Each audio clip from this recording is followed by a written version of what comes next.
Bismillahir Rahmanir Rahim. Assalamu alaikum wa rahmatullahi wa barakatuh.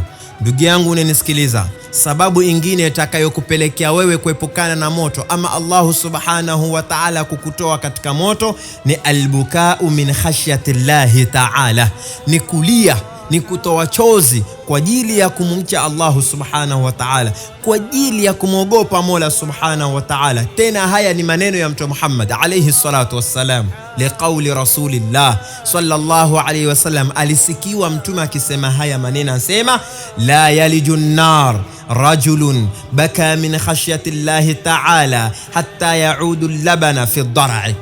Hawezi na wala haitowezekana aingie moto mtu ambaye kwamba alilia kwa ajili ya Allah subhanahu wa ta'ala paka maziwa. Angalia, Mtume anasema paka maziwa yarudi katika nini yake ile, kama ni ya ng'ombe, na haiwezekani. Wala yajtamiu ghubaru fi sabilillahi wa dukhanu nara jahannam, na wala mchanga ama vumbi la mtu ambaye kwamba ametoka kwa ajili ya Allah subhanahu wa ta'ala hawezi kuingia motoni. Ndugu yangu, angalia raha iliyoje, chance ambazo kwamba ziko sisi kuepukana na moto.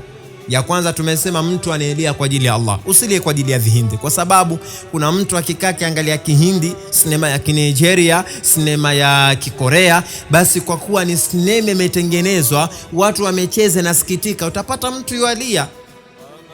Je, Qur'anul Karim ambapo kwamba maneno ya Allah ya ukweli mtu atasomewa asilie? Sasa yule anaelia akatoa chozi kwa ajili ya Allah, mtu huyu ni mtu wa kuingia peponi, kwa sababu chozi lake limetoka kwa ajili ya Allah subhanahu wa ta'ala.